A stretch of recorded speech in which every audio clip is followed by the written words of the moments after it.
ಪಂಚಮುಖ ಸಂಸ್ಕೃತದ ಪದ. ಇದರ ಅರ್ಥ 5 ಮುಖ ಅಂತ.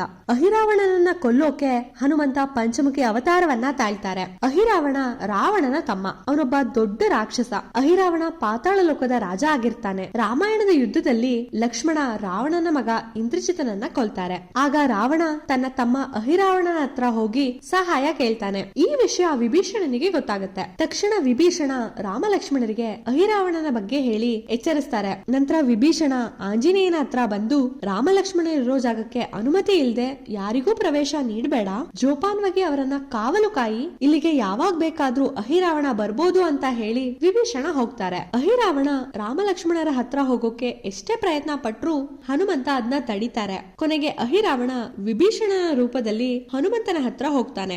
ಹನುಮಂತನಿಗೆ ಇವನು ವಿಭೀಷಣನ ರೂಪದಲ್ಲಿರೋ ಅಹಿರಾವಣ ಅಂತ ಗೊತ್ತೇ ಆಗಲ್ಲ.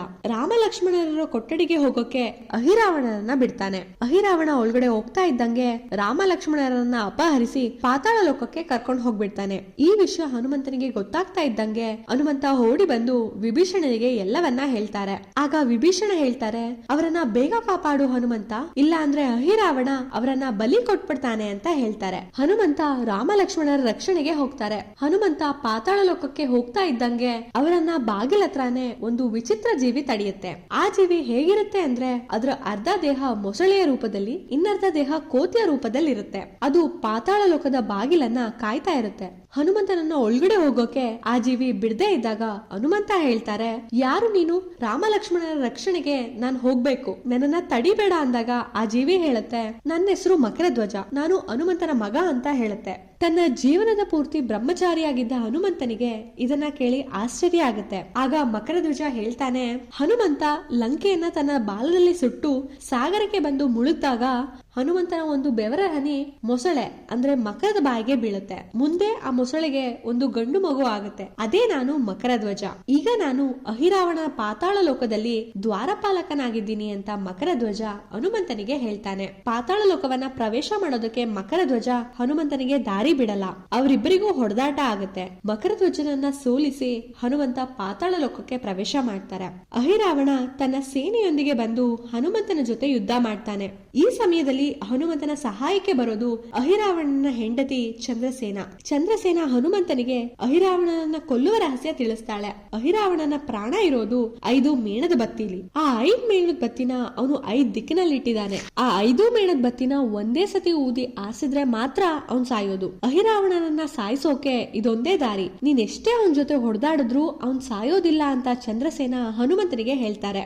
ಆಗ ಹನುಮಂತ ಪಂಚಮುಖದ ಅವತಾರವನ್ನ ತಾಳಿ 5 ದಿಕ್ಕಿನಲ್ಲಿದ್ದ 5 ಮೇಣದ ಬತ್ತಿನ ಆರಿಸಿ ಅಹಿರಾವಣನನ್ನ ಸಾಯಿಸ್ತಾರೆ.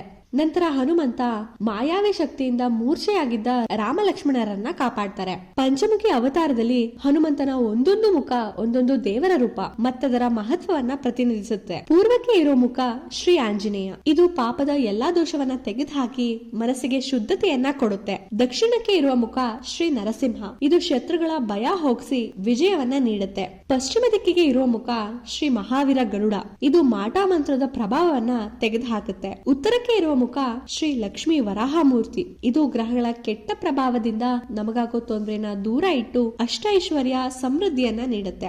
ಮೇಲೆ ನೋಡ್ತಾ ಇರುವಂತಹ ಮುಖ ಶ್ರೀ ಅಯಗ್ರೀವ, ಇದು ಜ್ಞಾನ, ವಿಜಯ, ಸಂತತಿ ಮತ್ತು ಮುಕ್ತಿಯನ್ನ ನೀಡುತ್ತೆ. ಹಿಂದೂ ಶಾಸ್ತ್ರದಲ್ಲಿ ಪಂಚಮುಖ ದೇವರನ್ನ ಬೇಡೋ 5 ವಿಧಾನ ಅಂತ ಹೇಳ್ಬೋದು. ಈ 5 ಮಾರ್ಗವನ್ನ ನಮನೆ, ಸ್ಮರಣೆ, ಕೀರ್ತನೆ, ಯಾಚನೆ ಹಾಗೂ ಅರ್ಪಣೆ ಅಂತ ಕರೀತಾರೆ. ಪಂಚಮುಖದ 5 ಮುಖಗಳು ಈ ವಿಧದ ಆರಾಧನೆಯ ಒಂದು ಚಿತ್ರಣವಾಗಿದೆ. ವಾಯುಪುತ್ರ ಹನುಮಂತ ರಾಮ ಲಕ್ಷ್ಮಣರ ಪ್ರಾಣವನ್ನ ಉಳಿಸೋಕೆ ಪಂಚಮುಖಿ ಅವತಾರವನ್ನೆತ್ತಿದ ಕತೆ ಇದು. ಇದೇ ರೀತಿಯ ರಾಮಾಯಣದ ಕತೆಗಳಿಗಾಗಿ ಸಬ್ಸ್ಕ್ರೈಬ್ ಮಾಡಿ, ನಿಮ್ ಸ್ನೇಹಿತರಿಗೆ ಈ ವಿಡಿಯೋನ ಶೇರ್ ಮಾಡಿ.